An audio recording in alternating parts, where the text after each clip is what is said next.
Hello dear students, आप सब लोग कैसे हैं। उम्मीद करते हैं कि आपको हमारा लेक्चर पसंद आ रहा होगा। तो आज हम लोग पिट्यूटरी ग्लैंड जो पढ़ रहे थे, आज उसके रिकॉर्डिंग हमारा ये तीसरा लेक्चर है और इसी तीसरे लेक्चर्स में ही हम लोग पूरा का पूरा जो पिट्यूटरी ग्लैंड्स है उसको फिनिश कर लेंगे, जिसमें हमारा पोस्टीरियर लोब ऑफ पिट्यूटरी जो था वो केवल बचा हुआ था।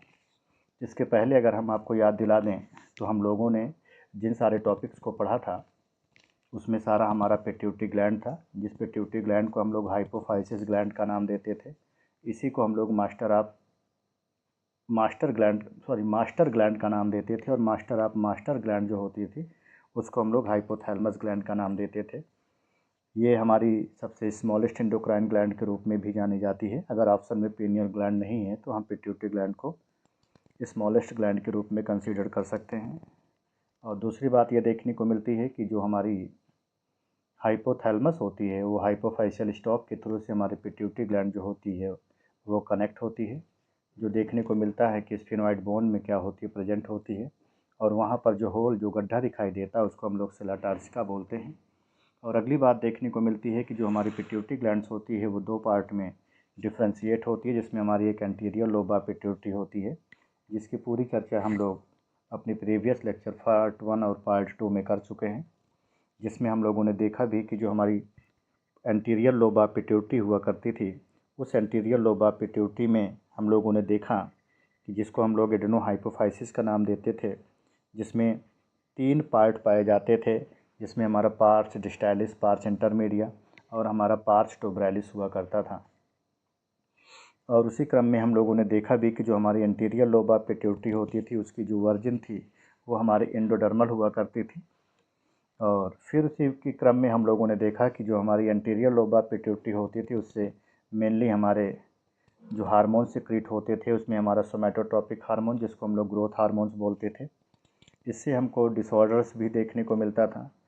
जो हमारा ग्रोथ हार्मोन्स होता था जो कि हाइपोसिक्रीशंस में देखने को मिलता था, डॉर्फिज्म होता था। दूसरा जो होता था साइमन डिजीज होता था। डॉर्फिज्म जो होता था वो अर्ली एज अथवा चाइल्डहुड स्टेज में देखने को मिलता था, और जो हमारा एडल्टहुड होता था उसमें साइमन डिजीज देखने को मिलती थी।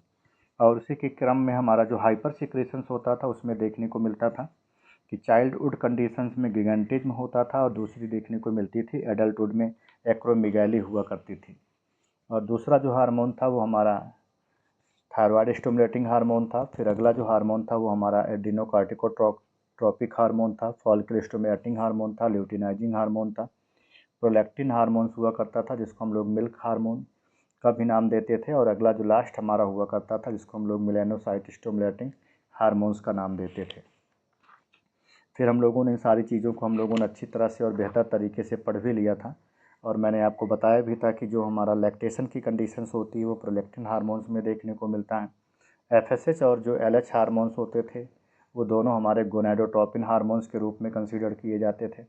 एमएसएच जो हार्मोन्स होता था उसमें देखने को मिलता था यदि इसका सिक्रीशन स्लो अमाउंट में होता था तो जो स्किन का कलर होता था वो लाइटर होता था। अगर इसका सिक्रीशन लार्ज अमाउंट में होता था तो इसके में देखने को मिलता था कि जो स्किन का कलर होता था वो डार्कर कंडीशंस में देखने को मिलता था। और मैंने कुछ ऐसे इंपॉर्टेंट क्वेश्चंस भी बताए थे जो कि आपके एग्जामिनेशन पॉइंट ऑफ व्यू काफ़ी इंपॉर्टेंट हुआ करते थे। तो आज उसी के क्रम में हम लोग जो दूसरा पढ़ेंगे वो हमारा होता है पोस्टीरियर लोब ऑफ पिट्यूटरी। जिस पोस्टीरियर लोब ऑफ पिट्यूटरी को हम लोग जो नाम देते हैं वो बोलते हैं इसको न्यूरोहाइपोफाइसिस, अथवा इसी का एक नाम और भी होता है जिसको हम लोग नाम देते हैं पार्स नर्वोसा। इसमें देखने को मिलता है कि मेनली हमारे दो हार्मोन्स सिक्रीट होते हैं। एक हार्मोन जिसको हम लोग एंटी डायबिटिक हार्मोन, इसी का शॉर्ट फॉर्म एडीएच होता है। दूसरा हम लोग देखने को मिलते हैं कि हमारा वैसोप्रेसिन होता है, जिस एडीएच को ही दूसरे शब्दों में वैसोप्रेसिन बोलते हैं। और जो तीसरा होता है उसी को हम लोग पिट्रेसिन हार्मोन्स भी बोलते हैं। और एक जो होता है हमारा दूसरा जो हार्मोन्स होता है उसको हम लोग ऑक्सीटोसिन बोलते हैं। दूसरा जो होता है उसको हम लोग पिटोसिन हार्मोन्स का नाम देते हैं। तो हम लोग 1 बाय 1 इसमें पढ़ लेते हैं। उसमें हम लोगों ने देखा कि जो हमारा एंटीरियर लोब ऑफ पिट्यूटरी हुआ करता था उसमें मेनली 7 हार्मोन्स था। एक की बात करते हैं जो हमारा ईएमएसएच होता था वो पार्स इंटरमीडिया से होता था, जो उसके मिडिल लोब से सिक्रीट होता था। तो 6 एंटीरियर लोब से हो गए, एक हमारा मिडिल लोब से हो गया, तो टोटल 7 हार्मोन्स हो गए। एक हार्मोन्स हमारा ये हो गया, दो एक हार्मोन्स ये, तो टोटल अगर देखें तो टोटल 9 हार्मोन्स जो हमारे हैं वो हमारे कहाँ से सिक्रेट हो रहे हैं, टोटल पिट्यूटरी ग्लैंड से सिक्रेट हो रहे हैं। तो 2 हमारा पार्स नर्वोसा से हो गया, 6 एंटीरियर लोब से हो गया, 1 हमारा मिडिल लोब से हो गया। तो उसी क्रम में हम लोग देखते हैं सबसे पहला हार्मोन्स जिसको हम लोग एंटी डायूरेटिक हार्मोन्स बोलते हैं अथवा जिसको हम लोग वैसोप्रेसिन्स का नाम देते हैं। तो सबसे पहले इन दोनों की देख लेते हैं कि दोनों जो होते हैं वो कहाँ से सिक्रीट होते हैं। तो इसमें दिखा भी गया है कि जो हमारा पोस्टीरियर लोब ऑफ पिट्यूटरी होता है उस पोस्टीरियर लोब ऑफ पिट्यूटरी को अगर हम लोग देखें तो ये रीजन जो होता है पूरा का पूरा, इसको हम लोग जो नाम देते हैं ये बोलते हैं इसको पोस्टीरियर लोब ऑफ पिट्यूटरी। ये पोस्टीरियर लोब ऑफ पिट्यूटरी होता है। इस पोस्टीरियर लोब ऑफ पिट्यूटरी में एक जो होता है वो सुप्रा ऑप्टिक न्यूक्लियाई पाया जाता है, दूसरा जो होता है वो सुप्रा वेंट्रिकुलर न्यूक्लियाई पाया जाता है। और ये रीजन जो होता है वो हमारा हाइपोथैलेमस का होता है। जैसा मैंने आपको कई बार बताया है कि जो हमारा हाइपोथैलेमस होता है वो डायरेक्टली क्या करता है, पोस्टीरियर लोब ऑफ पिट्यूटरी को क्या करता है, कंट्रोल करता है। तो इस तरह से हम कह सकते हैं कि जो हाइपोथैलेमस हमारा होता है उसमें जो ऑक्सीटोसिन और जो हमारा एडीएच हार्मोन्स होता है ये दोनों के दोनों डायरेक्ट कंट्रोल में होते हैं हाइपोथैलेमस के। अब जो हमारा सुप्रा ऑप्टिक न्यूक्लियाई होता है वहाँ से एडीएच हार्मोन्स रिलीज होता है, जो सुप्रा वेंट्रिकुलर न्यूक्लियाई होता है वहाँ से देखने को मिलता है कि हमारा ऑक्सीटोसिन हार्मोन्स क्या होता है, रिलीज होता है। और जो हमारा इस साइड में लिखा गया हाइपोथैलेमिक न्यूक्लियाई, इस हाइपोथैलेमिक न्यूक्लियाई में देखने को मिलता है कि हमारा रिलीजिंग और इनहिबिटिंग दोनों के दोनों हार्मोन्स होते हैं। और यहाँ पर क्या होता है, हमारा पोर्टल वेन्स होता है, सिस्टम होता है। यहाँ पर जो होता है हमारा क्या होता है, नर्वस सिस्टम कनेक्शन होता है। तो यहाँ पर भी देखने को मिलता है जो पोर्टल वेन कनेक्शंस होता है वो क्या होता है, ब्लड कैपिलरीज का एक तरह का जाल होता है जिसमें देखने को मिलता है कि जो हमारा ब्लड मॉलिक्यूल्स होता है वो क्या होता है, रेगुलेट होता है। और इसकी हेल्प से क्या होते हैं, हमारे जो हार्मोन्स होते हैं वो क्या होते हैं, रिलीज होते हैं।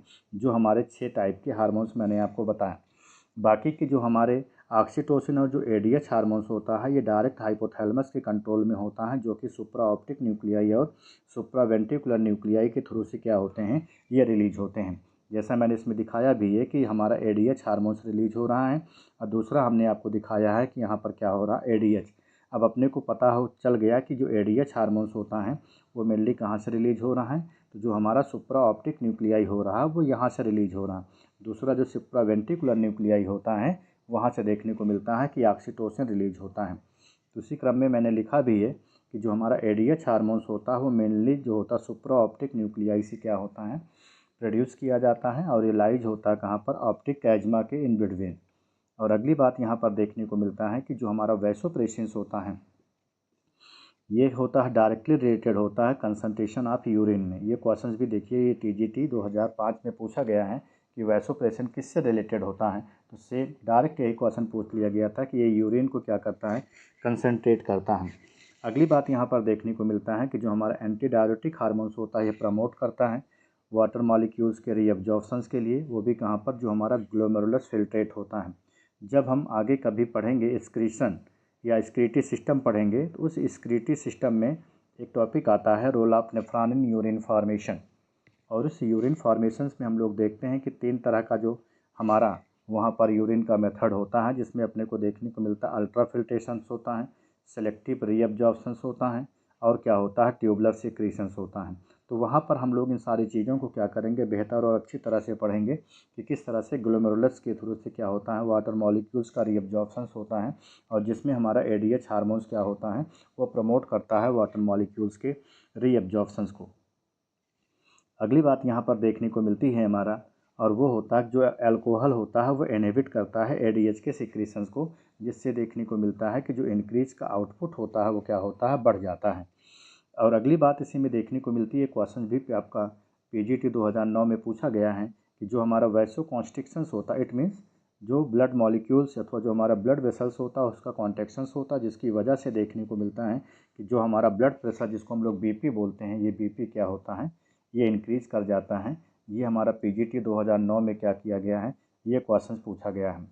सेम क्वेश्चन यही आया था, विच hormones increase the blood pressure of human, कि मतलब वो कौन सा हार्मोन्स होता है जो कि ह्यूमन की बॉडी में ब्लड प्रेशर्स को क्या करता है, इंक्रीज करता है। तो उसमें आपका ऑप्शन में दिया हुआ था वैसोप्रेसिन। ये भी आपका एक तरह का क्या हुआ, इंपॉर्टेंट क्वेश्चन है जो कि आपके एग्जाम पीजीटी 2009 में क्या हुआ है, पुटअप किया गया है। अगली की अगर हम लोग बात करते हैं उसमें क्या देखने को मिलता है कि जो हमारा ADH हार्मोन्स होता है, जब ये डिक्रीज होता है, वो भी कब, जब हम यूरिन मॉलिक्यूल्स को क्या करते हैं, पासिंग आउट करते हैं, तो उस समय क्या होता है कि जो ब्लड होता है उसका मेचुरेशन जो होता है वो क्या हो जाता है, इंक्रीज कर जाता है। It means when the amount of ADH decreases, जब ADH मॉलिक्यूल्स का जो अमाउंट होता है, जो एंटीडायरेटिक हार्मोन्स होता है वो डिक्रीज करता है, तो उस समय क्या होता है कि जो हमारा यूरिन पासिंग आउट होता है वो क्या कर रहा है, वो बढ़ जाता है। और जब ये बढ़ जाता है तो वहाँ पर क्या होता है, जो ADH मॉलिक्यूल्स होता है उसका जो रेगुलेशंस होता है वो क्या होता है, कम हो जाता है। अब यहाँ पर एक कंडीशन लिखी गई है, if ADH hormone secrete low amount, यदि ADH हार्मोन का सिक्रेशंस क्या हो रहा है, लो अमाउंट में होता है, तो लो अमाउंट में होने की वजह से अपने को देखने को मिलता है कि लेस एब्जॉर्प्शंस होता है वाटर मॉलिक्यूल्स का, वो भी कहाँ पर, DCT में। DCT का मतलब होता है डिस्टल कन्वोल्यूटेड ट्यूब्यूल्स, और डिस्टल कन्वोल्यूटेड ट्यूब्यूल्स जो होता है वो हमारा एक नेफ्रॉन का पार्ट होता है, जिसको हम लोग यहाँ पर मेंशंस करते हैं। तो इसमें एक क्वेश्चन पूछा गया था, एक्वापोरिन फॉर्मेशन इन DCT, कि एक्वापोरिन जो फॉर्मेशंस होता है DCT का वो किस हार्मोन्स की वजह से होता है, तो हमारा ADH हार्मोन्स की वजह से होता है, जो कि आपका एग्ज़ाम PGT 2011 का एग्ज़ाम हुआ था, उसमें ये क्वेश्चन पुटअप किया गया था। अगला यहाँ पर है, आप जिस भी क्रम में देखेंगे सारे के सारे क्वेश्चंस एक ही पैरा से कई सारे क्वेश्चंस क्या किए गए, उस लाइन से ही पुटअप किए गए हैं, तो मैंने सारा का सारा सिक्वेंशियल वे में क्या किया है उसको मेंशन कर दिया है। अगला है percentage of water increases in urine, अगर वाटर मॉलिक्यूल्स का जो परसेंटेज है वो यूरिन में बढ़ रहा है तो उस प्रोसेस को हम लोग डाईयूरेसिस बोलते हैं। और डाईयूरेसिस जो होता है उसमें क्या होता है, यूरिन बिकम डाइल्यूट, यूरिन क्या होती है, वो डाइल्यूट हो जाती है। तो क्वेश्चन पूछा गया था, urine become dilute is known as, तो उसको डायूरेसिस बोलते हैं। ये आपका BPSC 2013 में, साथ ही साथ PGT 2013 का जो क्वेश्चन था उसमें ये क्वेश्चन क्या था, ये पुटअप किया गया था। और जब ऐसी कंडीशंस होती है तो ऐसी कंडीशंस में अपने को देखने को मिलता है कि जो व्यक्ति होता है उसमें क्या होता है, फ्रिक्वेंट यूरिनेशन, उसको बार बार पेशाब लगने लगती है। और जब उसको बार बार पेशाब लगती है तो बार बार पेशाब लगने से देखने को मिलता है कि उसकी वह बॉडी से क्या होता है, वाटर मॉलिक्यूल्स का डिहाइड्रेशंस होने लगता है। वाटर मॉलिक्यूल्स क्या होती है उसके बॉडी से मूव्ड आउट होने लगती है। तब देखने को मिलता है कि यहाँ पर एक तरह का डिसऑर्डर्स उस व्यक्ति को हो जाता है, जिसको हम लोग डायबिटीज़ इंसिपिडस बोलते हैं। ये क्वेश्चन भी आपका TGT 2013 में पूछा गया है कि डायबिटीज इंसिपिडस के लिए कौन सा हार्मोन रिस्पॉन्सिबल्स होता है। तो आपको चाहे ADH मिल जाए, चाहे एंटी डायबिटिक हार्मोन्स मिल जाए, चाहे आपको मिल जाए वैसोप्रेसिन्स मिल जाए, साथ ही साथ चाहे आपको मिल जाए पेट्रेसिन हार्मोन्स मिल जाए, तो उन सभी के लिए जो होता है वो हमारा जो हार्मोन्स रिस्पॉन्सिबल्स होता है वो डायबिटीज़ होता है। अगले की अगर हम लोग बात करें तो इसमें आप लोग देख लीजिए कि यदि हार्मोन का सिक्रेशंस कम हो रहा है तो उसको हाइपोसिक्रेशन बोलते हैं। इसमें वाटर मॉलिक्यूल्स क्या होता है, उसका जो एब्जॉर्प्शंस होता है वो स्टार्ट हो जाता है, तो उसको हम लोग एक्वापोरिन फॉर्मेशन बोलते हैं। वाटर मॉलिक्यूल्स का परसेंटेज जो होता है यूरिन में बढ़ जाता है तो उसको डाईयूरेसिस बोलते हैं। डाईयूरेसिस में देखने को मिलता है यूरिन जो होती है डाइल्यूट हो जाती है, जिससे व्यक्ति को बार बार पेशाब लगने लगती है, उसको हम लोग फ्रिक्वेंट यूरिनेशंस बोलते हैं।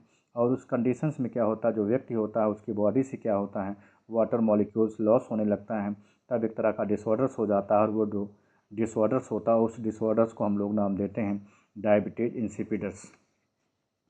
यहाँ पर एक क्वेश्चन पूछा गया है, a person possesses much urine, एक जो व्यक्ति है वो ज़्यादा से ज़्यादा यूरिन को क्या कर रहा है, पास आउट कर रहा है, एंड ड्रिंक मच वाटर, और ज़्यादा से ज़्यादा पानी भी पी रहा है, but his blood glucose level is normal, लेकिन उसका जो ब्लड ग्लूकोज लेवल है वो नॉर्मल है। तो ऐसी कंडीशंस में अपने को क्या देखने को मिलता है, तो यहाँ पर देखने को मिलता है रिडक्शन ऑफ ADH सिक्रेशन। और ये क्वेश्चन भी आपका PGT 2013 के एग्ज़ाम में क्या हुआ है, यही सेम क्वेश्चन पूछा गया था। तो मैंने सेम क्वेश्चंस को क्या किया है, यहाँ पर कॉपी कर लिया कि एक व्यक्ति है जो ज़्यादा से ज़्यादा यूरिन को पास करता है, लेकिन साथ ही साथ वो ज़्यादा से ज़्यादा पानी भी पीता है, जिसकी वजह से देखने को मिलता है कि उसकी बॉडी में जो ब्लड ग्लूकोज लेवल होता है नॉर्मल होता है। और जो कंडीशंस होती है उस कंडीशंस में क्या देखने को मिलता है, तो वहाँ पर हमने रिजल्टेंट के रूप में देखने को मिलता है कि उसकी बॉडी में जो ADH का सिक्रेशंस होता है वो रिडक्शन मतलब कम हो गया है। तो ये क्वेश्चन जो था PGT 2013 में पूछा गया है। अगला जो हमारा हार्मोन्स होता है, लास्ट हार्मोन्स, उसको हम लोग नाम देते हैं ऑक्सीटोसिन।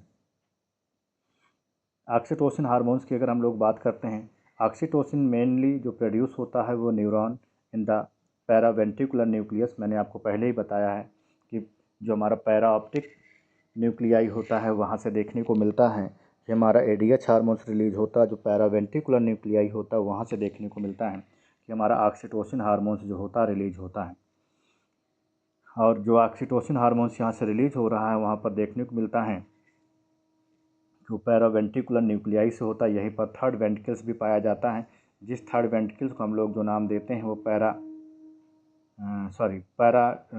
उसको हम लोग जो नाम देते हैं आई थिंक डायोसिल कैविटी का नाम देते हैं, वो आपकी डायोसिल कैविटी होती है। और अगली बात अपने को देखने को मिलती है कि यहाँ पर अगली बात जो देखने को मिलती है कि ये स्टिमुलेट करता है कॉन्ट्रैक्शन ऑफ स्मूथ मसल्स को, कि स्मूथ मसल्स को क्या करता है, वो स्टिमुलेट करता है, जिसकी वजह से देखने को मिलता है जो यूटेरस होता है उसकी वजह से क्या होता है, लेबर पेन होता है। और लेबर पेन होने से क्या होता है, जो चाइल्ड बर्थ होता है उसमें आसानी हो जाती है। और साथ ही साथ देखने को मिलता है कि जो ऑक्सीटोसिन होता है वो स्टिमुलेट करता है हमारी स्मूथ मसल्स को, आप यूटेरस को। इसीलिए हम लोग इसको जो ना हार्मोन का नाम देते हैं मैटरनिटी हार्मोन्स बोलते हैं, अथवा जिसको हम लोग क्या नाम देते हैं, बर्थ हार्मोन्स का नाम देते हैं। सिंपल शब्द में बोला जाए तो ऑक्सीटोसिन हार्मोन्स वो होता है जो कि पैरा वेंट्रिकुलर न्यूक्लियाई से क्या होता है, सिक्रेट होता है या प्रोड्यूस होता है, हम लोग ऐसा कह सकते हैं। और साथ ही साथ देखने को मिलता है कि यहाँ पर हमारा थर्ड वेंट्रिकल्स भी क्या होता है, प्रेजेंट होता है। और साथ ही साथ देखने को मिलता है कि ये क्या करता है, स्टिमुलेट करता है हमारी यूट्रस में प्रेजेंट जो हमारी स्मूथ मसल्स होती है उसको स्टिमुलेट करता है, जिसकी वजह से देखने को मिलता है कि जो प्रेग्नेंट लेडी होती है उसको लेबर पेन होता है। और लेबर पेन होने की वजह से क्या होता है, इजली वे में क्या करती है वो, मतलब जो बेबी होता है उसको एक्सपेल्ड आउट या उसको आसानी से क्या करती हैं, उसको बर्थ करती हैं। और बर्थ करने की वजह से ही इसको हम लोग जो नाम देते हैं वो क्या नाम देते हैं, मैटरनिटी हार्मोन्स का नाम देते हैं, अथवा इसको हम लोग जो नाम देते हैं वो बर्थ हार्मोन्स का नाम देते हैं। ये क्वेश्चन भी आपका PGT 2016 में क्या हुआ है, पूछा गया है। और अगली बात जो देखने को मिलती है कि इसको मैटरनिटी हार्मोन्स अथवा क्या नाम देते हैं, बर्थ हार्मोन्स का नाम देते हैं, मैटरनिटी हार्मोन या बर्थ हार्मोन। अगला है कि जो हमारा हार्मोन्स होता है वो इन्वॉल्व होता है किसमें, बर्थ की कंडीशंस में। और वो हमारा जो हार्मोन्स होता है वो oxytocin as well as relaxins hormones होता है। मतलब पार्ट्रीशंस की जो कंडीशंस होती है इसमें बर्थ की कंडीशंस होती है, वहाँ पर क्या देखने को मिलते हैं, हमारे दो हार्मोन्स रिस्पॉन्सिबल्स होते हैं, एक ऑक्सीटोसिन एक रिलैक्सेंस हार्मोन्स होता है। ये जो क्वेश्चन से आपका BPSC 2013 में क्या हुआ है, पुटअप किया गया है। एक यहाँ पर मैंने चार्ट थोड़ा सा बनाया हुआ है, आप उस चार्ट के माध्यम से भी समझ सकते हैं कि इसमें किस तरह से होता है। पहला लिखा गया है कि जब कंप्लीट इसका गेस्टेशन पीरियड हो जाता है तब क्या होता है, यूट्राइन मसल्स में क्या होता है, कॉन्ट्रैक्शंस होता है, जिसकी वजह से make easy to child birth, जिससे जो बच्चा होता है वो आसानी से क्या होता है, डिलीवर्ड हो जाता है। जो कॉन्ट्रैक्शंस होता है यूट्राइन मसल्स में वो किसकी वजह से होता है, ऑक्सीटोसिन हार्मोन्स की वजह से होता है। ये क्वेश्चन भी आपका PGT 2004 में क्या हुआ है, पुटअप किया गया है। अगला लास्ट अगर हम लोग इसका पॉइंट देखें तो उसमें देखने को मिलता है कि ये स्टिमुलेट करता है मेमोरी ग्लैंड को, इसके लिए फॉर मिल्क इंजेक्शंस के लिए। ये क्वेश्चन आप देखिए PGT 2004 में पूछा गया है, PGT 2010 में पूछा गया है। इसीलिए हम लोग इसको जो नाम देते हैं मिल्क इंजेक्टिंग हार्मोन्स का नाम देते हैं। पूछा भी गया क्वेश्चन से BPSC 2013 में कि वो कौन सा हार्मोन्स होता है जिसको मिल्क हार्मोन्स बोलते हैं, तो ऑक्सीटोसिन होता है। साथ में इसमें प्रोलैक्टिन को भी इंक्लूड कर देते हैं, क्योंकि ऑक्सीटोसिन एंड प्रोलैक्टिन दोनों हार्मोन्स जो होते हैं वो मिल्क हार्मोन्स के रूप में जाने जाते हैं। तो आप इसमें देखिए कितने सारे क्वेश्चंस हैं जो कि आपके एग्ज़ाम में पूछे गए हैं, तो आप इसमें खुद नोट कर सकते हैं। पहला क्वेश्चन यही पूछा गया आपका, दूसरा क्वेश्चन, 2 क्वेश्चंस हो गए, 3 क्वेश्चंस हो गए, 4 क्वेश्चंस हो गए, 5 question, 6 question, 7 question, 8 question, 9 question, 10 question, 11 question, 12 question, 13 question. तो कुल मिलाकर के आप देखिए कि जो हमारी पोस्टीरियर लोब ऑफ पिट्यूटरी होती है उस पोस्टीरियर लोब ऑफ पिट्यूटरी से टोटल अपने को देखने को मिला कि 13 क्वेश्चन जो हैं वो पुटअप किए गए हैं। तो उसमें मैंने सारे के सारे जितने भी क्वेश्चन हैं वो पुटअप कर दिए हैं। और यहीं पर आपकी जो पिट्यूटरी ग्लैंड थी वो सारी की सारी आपकी ख़त्म भी हो गई। अब हम लोगों ने एंटीरियर लोब ऑफ पिट्यूटरी को भी पढ़ लिया, साथ ही साथ पोस्टीरियर लोब ऑफ जो हमारी पिट्यूटरी होती है उसको भी हम लोगों ने सारा का सारा फिनिश कर दिया। बस इतना है कि इसको हमको 3 लेक्चर्स में इसका 3 लेक्चर बनाना पड़ा पूरे के पूरे वीडियो को, क्योंकि ये बहुत बड़ा हो जाता, इसीलिए मैंने इसको 3 लेक्चर में बनाया, पार्ट 1, पार्ट 2 और पार्ट 3, और जहाँ तक मुझे उम्मीद है कि आपको पार्ट 1 और पार्ट 2 आपको दोनों मिल गया होगा। तो आप उसको ज़्यादा से ज़्यादा देखिए, देखने के साथ साथ उसको शेयर भी करिए। शेयर करने के साथ साथ आप अपने दोस्तों को भी बताइए, ताकि ज़्यादा से ज़्यादा लोग इसको सब्सक्राइब करें। जैसे ज़्यादा से ज़्यादा लोगों को जो बायोलॉजी एस्पिरेंट्स हैं हमारे, उनको ये बेनिफिट मिले कि जो हम यहाँ पर सारी चीज़ें आपको दे रहे हैं। क्योंकि मैंने आपसे पहले ही कहा था कि हम कंटेंट एंड क्वालिटी में किसी भी प्रकार का कोई समझौता नहीं करेंगे, और हम ज़्यादा से ज़्यादा प्रयास करेंगे कि जो भी टॉपिक हम पढ़ रहे हैं उस टॉपिक में जितने भी क्वेश्चंस पूछे गए हैं प्रीवियस ईयर के, उन सारे के सारे क्वेश्चंस को हम यहाँ पर पहले ही लिख दें, पहले ही उस टॉपिक में मेंशंस कर दें कि किस टॉपिक से कहाँ से जो क्वेश्चंस है अभी तक हमारे आयोग से बना हुआ है। तो हमारा ये प्रयास है कि हम ज़्यादा से ज़्यादा सारे के सारे क्वेश्चंस को लिख करके और आपको इजी गोइंग वे में सारी की सारी चीज़ों को पढ़ाएं। तो आज के लेक्चर्स में इतना ही। धन्यवाद। जय हिंद।